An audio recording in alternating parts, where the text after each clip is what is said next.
I love Coach Wooden, Coach John Wooden, and I have some of his books. Yes, Yeah, yes, my yeah, favorite. yeah. Yeah, So I've read some of his books, and I love quotes. I love encouraging and positive quotes about success and about life, and he's got a lot of them, as you know. And yes. I think one of my favorites from him is that things work out best for those who make the best of how things work out. And I'll say it again. It could be You got to confusing. really think about that one, right? Listen, Right. yeah, things work out best for those that make the best of how things work out. So I interpret that as basically looking at the glass half full, having a positive mindset on things, right? And because you could look at any situation and see the negative out of it or the positive, right? And I think that quote is really saying, if you could be in the same situation as a positive person and a negative person and could see completely different things, right? And if you approach it from a positive attitude and thinking, okay, I'm going to make the best of this situation, you'll get the best outcome from that. And I remember posting up and calling for the ball. Like I was working hard to get that position in the post, and I was calling for the ball for Brad, and he didn't look for me, and he jacked up this wild 3-pointer. And I got so mad at him, and I'm probably in like 5th or 6th grade, right? And I'm like, pass me the ball, like yelling at him. And I got really mad. Like I was wide open. I was working hard for that position. And I remember you kind of told me, calm down, like chill out a little bit. But then after you're like, Josh, it's good to see you a little mad sometimes, a little fired up. When I started this thing 17 years ago, one of my long-term visions was we're going to have kids play for us, Yeah. and then we're going to have those kids come back and coach with us. Right. And that took a long time because you have, from 3rd grade through high school, college, get into work, and then come back. It's a long process. Coach Corsi here, California, Philippines, Bearcats. Let's go, Bearcats! Hi, this is Dave Corsi, Coach Corsi with California, Philippines, Bearcats. Great to have you guys here on this video. And don't forget to subscribe, like, comment, share, and make sure you hit that notification button. It just helps as we work to monetize this channel, and all the money that we do make once we get to that point will be funneled back to the club here and abroad. So real important you guys do that. But tonight I'm really fortunate to have Josh Pupping with me tonight, one of the coaches for the Bearcats, and he has a really cool story. And I thought it'd be great for you guys to get to know him and as one of the Bearcats coaches. So, Josh, thanks for doing this. I really appreciate it on short notice. I really do. So thank you for being a part of this. Thanks, Dave. Appreciate it. Happy to be here. So the first question I have is, tell me about you growing up. Where'd you grow up? What's your experience playing basketball? When did you start playing? And kind of take me through the whole progression of where you live, where you grew up, and your basketball career. Yeah, for sure. So I grew up in Encinitas, California. So Encinitas is San Diego County. And, when I first started playing basketball, I was playing in rec leagues, right? Like rec for fun leagues, YMCA, city leagues, stuff like that. And I really got introduced to basketball through my dad. My dad grew up a big Lakers fan, and he really introduced me to basketball, and I just fell in love with it.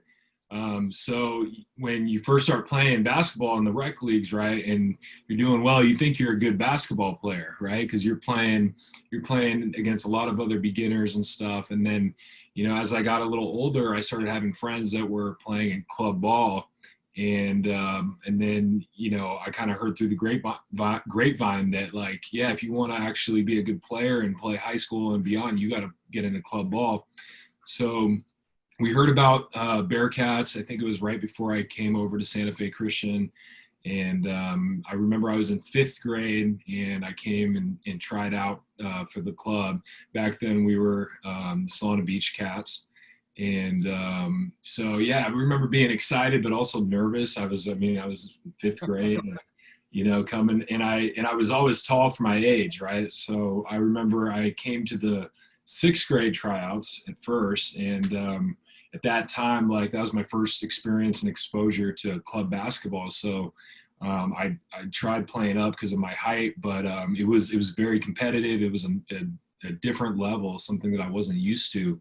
And so I remember thinking, okay, I should go try out for the fifth grade team with my age, and it'll be probably a smoother transition. So that's what I can remember from a young age. And then I played for the Bearcats when I was in fifth grade, sixth grade, seventh grade, and eighth grade. So it really, going through that process, I'd coach Salmons, and you coached me a little bit when I was in eighth grade as well. And just going through that whole experience, I think really prepared me for high school basketball.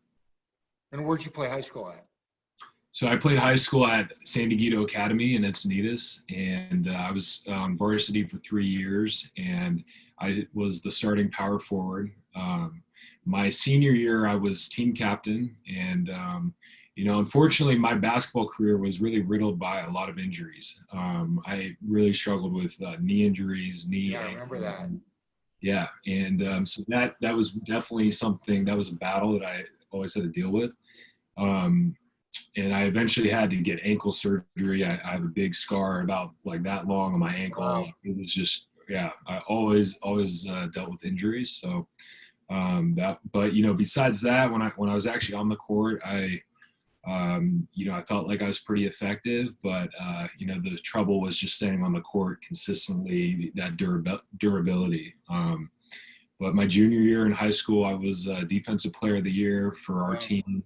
And then I made the all league team that year. My junior year was probably my most solid year, and where I spent the most time on the court, least amount. Yeah. And then coming out of high school, I wasn't exactly sure. Like I had a couple invited walk-ons, just for some community colleges and some small state schools like Sonoma State. And I just at that time I was like, off the court stuff, I just had some stuff. I wasn't really in the right headspace, and I was a little bit, distracted by some other things. And I had some growing up to do off the court, I think. And that kind of affected me playing after high school. And, I dabbled a little bit with some community college basketball, but, when it really came down to it, I really wanted to focus on school and put everything I had into my schoolwork. That's great. So what are you doing now for work? I know you said you just started somewhere, and what are you doing now for work and some of your other hobbies outside of basketball? Yeah, so I just started a new job in Carlsbad for a internet sales company, and Okay. My degree is in communications, so I feel like just learning the sales game is kind of a natural progression into a career. And I think that I have a lot to learn. It's a new position and everything, but I think that there's a lot of things that I could take from basketball and from sports and communicating with people into that role, and just learning and getting better. So yeah, I'm trying to learn the sales game, trying to get better at it, trying to just learn and get better every day, just like I would in sports. And then besides that, I also created my own private basketball training business. So created a website. My roommate helped me create the website, and I offer a lot of private one-on-one lessons. And primarily my focus has been helping those rec players get into club basketball and become a competitive player to play club basketball, and then help club players prepare for high school. So that's really been my focus with the private trainings. And that's coachjoshpupping.com, right? That's your website? Yeah, coachjoshpupping.com, and then Okay. PUPPING. .com. Okay. Okay. Great. So that's great. And definitely all you guys should check that out. Check out his website. I've seen some of his, and it's Instagram. It's similar too. It's your Instagram is Coach Josh Pupping, right? Yep, Yeah. exactly. Yeah. So Coach Josh Pupping, what's that? Yeah, at Coach Josh At, Puppy. Yeah. at Coach Josh Pupping. And I've seen some of your Instagram posts, and they're really good, training kids and stuff, and Yeah. That's excellent. It's right reward. on. I've kind of like for my players, I've kind of turned that into I don't just put all my players on there. It's almost like a reward in a way, or some type of incentive, right? Or if No, that's um, great.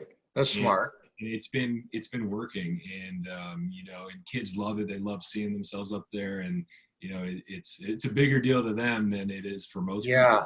people. Oh But yeah. No, I'm sure. for I'm sure. sure. And one of the cool things about and I think you've already talked about it, was not only did you play, like when I started this thing 17 years ago, one of my long-term visions was we're going to have kids play for us, Yeah. and then we're going to have those kids come back and coach with us. Right. And that took a long time, because you have, from third grade through high school, college, get into work, and then come back. It's a long process. And I had two visions. One was people, kids like you played for us for a long 4 years, would come back and coach. And second, that parents that had kids in the program would come back and coach. And both those dreams came true with Ken Dermer coming back and coaching, still coaching with us, kind of taking a year off.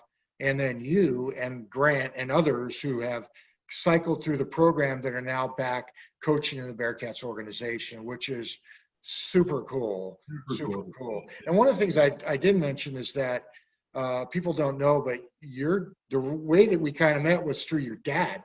And Yeah. so your dad was Grant's one and only guitar teacher, the only guitar teacher, the only one, the best one. And your dad's an incredible guitar teacher and music teacher, and he was the one and only. And that's kind of how this whole thing started. Yeah. We knew each other, and then he knew about. I remember talking to your dad about Bearcats, and he called me once. My son's playing rec league, and what should I do? And like, hey, come try out and see what we're all about, and take a test drive. So it's really cool how that all came about. Yeah, and that's just such a testament to the program that you created. And like not every club sticks around that long in order to see that happen, right? I mean, like you said, that's a long time. And Bearcats is one of the, I think we've been around the longest, right, out of any club in San Diego County. And longest running club out of any club, yes. Yeah. It's about the program that you created. Yeah, but and for me, I love all the coaches in the Bearcats. Yeah. All of them, but the special ones to me, and I don't know if you feel it when I see you, but the special ones to me are the Josh Puppings and the Grant Corsies and people like that, and others that have come back. That to me, it's a special feeling inside, and very rewarding to see someone like you that is a part of this now. So it's really, really cool, and I want to thank you for being a part of it. It really means a lot to me and a lot to the club. I know it means a lot to Brenda and the coaches and just the whole organization. So thank you for that. Thank you. Yeah, I feel the same way, and it's really goes to our, how we say family now, and I think that's really true.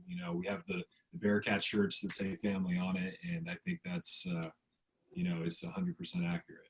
That's awesome. That's awesome. And I'm really excited about see how your personal training program, how that develops, and as you get more kids, because I think you're really good with kids. You're very genuine.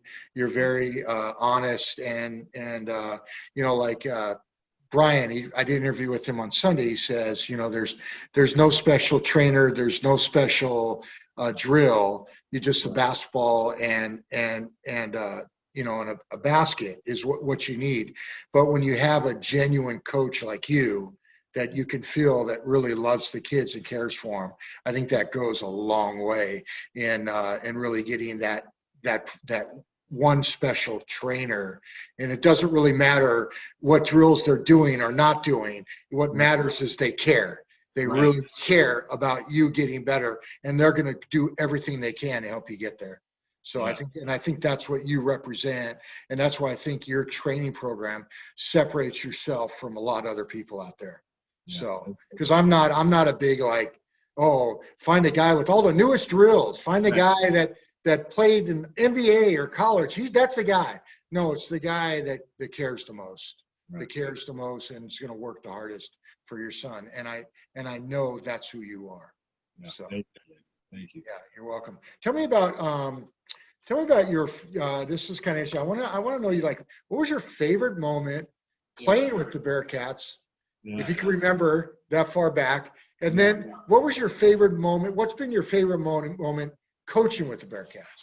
Okay, yeah. So I was thinking, reminiscing, because I had a feeling you were going to ask me this, and so thinking back, it was during practice, and so we were practicing at Santa Fe Christian, and you were coaching, and it was you remember Bradley Searle, right? Yes, Yeah. yes. So Brad and I were on the same team at Bearcats for all 4 of my years there, Oh and wow. so Oh no, I didn't know that. I, Okay, I cool. mean, at least the majority, probably three, Yeah, three or four. But that's so cool. Brad and I, we were teammates. He was a starting guard, I was a starting forward or center, and we played a lot together. We carpooled together too. Like our dads would drive and switch off for, driving to practice and games. And so Brad and I we got tight, we got pretty close, and so I remember one practice we were running this offensive set, or doing this offensive drill, and you were running, you were running it, you were blowing your whistle and getting on us for stuff, and one thing I love about the drills we did, and one of the things I remember that I carry on in coaching now is everything was a competition, right? Everything was, we were competing. You did not want to lose. There was going to be push-ups. There was going to be running. There's going to be something for, if you lost. So it was competitive. We were running an offensive set against the defense, and I remember posting up and calling for the ball. Like I was working hard to get that position in the post, and I was calling for the ball for Brad, and he didn't look for me, and he jacked up this wild 3-pointer, and I got so mad at him, and I'm probably in like 5th or 6th grade, right? And I'm like, pass me the ball, like yelling at him, and I got really mad. Like I was wide open. I was working hard for that position, and I remember you kind of told me, calm down, like chill out a little bit. But then after you're like, Josh, it's good to see you a little mad sometimes, a little fired up, and kind of show that aggression. And sometimes it's Yeah, like kids need that. I think kids sometimes need a coach or something in practice to help push them to find that, because you really need to find that fight and that kind of aggression, that aggressive side of you if you're going to compete. And I think in a way that was kind of a breakthrough for me, because I knew I had to, especially with my teammates, I have to, make sure I'm a good teammate. But at the same time, I was so emotionally invested in that practice, and I was so, I wanted the ball, and I let Brad know about that. And I remember apologizing to him after in the car ride home, because we carpooled, together. But I'll never forget that. And I think at the end of practice when we broke out, that's, we did Bearcats on 3 and everything. And right after you said, Josh, it's good to see you a little fired up sometimes. So I'll always remember that. what's your Uh, favorite memory coaching with the Bearcats? yeah. So let's see, I'm coming up on like 3 years now coaching for Bearcats. Wow. Yeah. And one of the really cool things has been seeing my team grow, because I started with them at the end of their 3rd grade year, and then now they're in 6th grade. So just seeing the growth. But let's see, a specific memory with them. I would say probably going up to Ladera for the tournament in Ladera, at Ladera Ranch, the sports center up there. We had a tournament, and I think those tournaments are so good for teams because it's a bonding experience, right? Like off the court, you're at the gym all day. We're eating at the tables together. We're waiting for games, a teammate interaction, right? The player interaction, and everyone's in the same boat. We're all in this long day together, and then we get to play these games. And I remember that was kind of our first big tournament, and just going and having the boys experience a tournament and seeing some high level competition outside of the San Diego area I thought that was really good for them to see and just compete and just see how big the basketball world is. You know, it's like a facility with 8 basketball courts and just a really, really cool place, you know, and I think it really opens their eyes a lot. And then you really get that team camaraderie. That's awesome. And what do you feel like for you? What is your greatest quality of who you are that you bring to the Bearcats nation? Like, what is your greatest quality you feel that, because we all have strengths and weaknesses, all of us do, but what is your greatest strength you think as a coach? Yeah, I think so. For my greatest strength as a coach, I think you know, I've thought about this a lot. I've thought about my coaching philosophy, and you know, in high school, I think this started back in high school because I my coach's experience in high school was a little rocky for me at the time, and especially with our assistant coach. And you know, I remember, you know, just having a hard time with his coaching style for sure. So I would say now I try to not coach like that. I try to not coach from a cynical or sarcastic or put down way. Like, I don't try to put my players down. I try to really keep it positive motivation and encouragement. But at the same time, I want to compete and have that competitive greatness. But I would say my greatest strength is being a encourager and coaching from a positive place, I think. That's great. I love that thing. And, you know, Yeah. coaching from an encouragement and positive is so good. Yeah. So, And I think actions speak louder than words. I think I can still motivate yes, the team without like yelling at them and putting them down verbally. Like, I could just say, all right, you guys are on the line. Like, we just did not execute the drill. You know, so I could still motivate them and make sure there's a consequence if we're not reaching our goals. But I think it's possible to do it in a way that, you know, is not like from anger, you know? yeah, exactly. You can have that one come to Jesus Right. practice Right. once a year. Once a year. You can only do it once, and it's got to be at the right time because my college coaches did that where once a year the guy I played for would come in, we'd go 5 minutes, and he'd literally walk out of the gym. He'd do it once a year, every year. He would do it once a year just to send a statement, and then the next practice would be like just like off the hook, physical, and guys going at each other. But, and that's okay once a year, but you really can't do it more often than that. I mean, it's better to do it without anger, without raising your voice if you can. So tell me about like, what's the one thing you would tell kids that are looking to join the Bearcats? That what makes, because I always felt, we've been doing this longer than anybody, that Bearcats really, we separate ourselves from everybody else. And that was always the plan, that we don't want to Yeah. be the same as everybody else. We want to change the culture.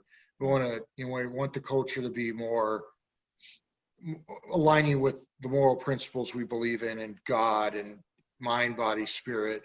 But what's the one thing you can really tell kids why they should join the Bearcats and really never leave? Yeah. I think that we offer a competitive place for them to get better on their game. First of all, we're good at what we do. Our coaches, all the coaches, I mean, everyone's got their strengths, and everyone brings something different to the table, and everyone's got a lot of basketball knowledge and a lot of passion to share, right? Right. And I think that we have the perfect combination of discipline, but also doing it from a place of love. And, you know, we really do care about these kids, and we really care about them as basketball players and as people. But I think, you know, at the same time, we don't let the kids fool around, right? We don't let stuff slide. We do put you on the line and run and push-ups and stuff, and we hold you accountable and push you to be the best player you could be. That's great. I love that. So give me one, just to kind of finalize this time together. And I thank you for this. Give me one a word of wisdom or encouragement that you can give to parents and kids that are young men and women that are watching this, that'll be watching this for years to come. One word of wisdom that you can give them, not only about basketball, but also relates to life, to really encourage them to move forward. Yeah. So I love Coach John Wooden, and I have some of his books. Yes. My Yeah. favorite. Yeah. So I've read some of his books, and I love quotes. I love, encouraging and positive quotes about success and about life. And he's got a lot of them, as you know. And Yes. I think one of my favorites from him is that things work out best for those who make the best of how things work out. And I'll say it again. It could be confusing. You got to really think about that one, right? Listen, right. Yeah, things work out best for those that make the best of how things work out. So I interpret that as basically looking at the glass half full, having a positive mindset on things, right? And because you could look at any situation and see the negative out of it or the positive, right? And I think that quote is really saying, if you could be in the same situation and as a positive person and a negative person and could see completely different things, right? And if you approach it from a positive attitude and thinking, okay, I'm going to make the best of this situation, you'll get the best outcome from that. And I think that applies to basketball and then also in life as well. And you make the best of things, and you could always make things, no matter what you're doing, you could do it so well and do it at such a high level that you could surpass expectations of maybe, it could be something simple, but that's what that quote really speaks to me, I think. Oh yeah, he's the greatest. That's a great word of wisdom. So, hey, I want to thank you for doing this, Josh, very much. You're one of those guys that when I see you coaching, or when I run into you at the beach, or wherever I see you, I look at you and I'm like, wow, look at this man. This is, he was a Bearcat at one time, and now he's so. I feel so proud. I don't know how to say it, but I just feel so proud when I see you and the man you're becoming. And it really makes me like, thank you, Lord, that you allowed us to build this program and meet people like Josh Pupping and Josh's family, and now to have him with us on this journey through coaching and the next generation. It's really cool for me, and I just really think the world of you. When you're a kid, you always, when I think back, I remember all the coaches I had as a kid, and I think, I probably remembered a story that you didn't even remember about when you were coaching. And I think that's a common thing. I think, kids are going to, we make a bigger impact sometimes than we think or than we remember. And, so whenever I see you, it's the same feeling, and it brings back a lot of good memories, a lot of, just basketball in general, and then the Bearcats, and then just bringing back great memories and great learning experiences that, I had through the program. That's great, man. Well, I really appreciate you doing this, and thanks for being a part of this. Thank you for being a part of the vision of the California Philippine Bearcats global organization for the future. And as you see more videos, please comment, like, subscribe, hit that notification button, and also let us know how you want to be involved. If you want to coach with us, if you here, or you want to come to the Philippines when we get down there, and we want to have people like Josh down there coaching the kids too, and so forth and so on. Whatever you want to do, however you want to get involved. If you just want to pray for the club, then just pray for us, that God will lead us as we move forward. And thanks for watching. Thanks you for being a part of us. And thank you again, Josh, for doing this.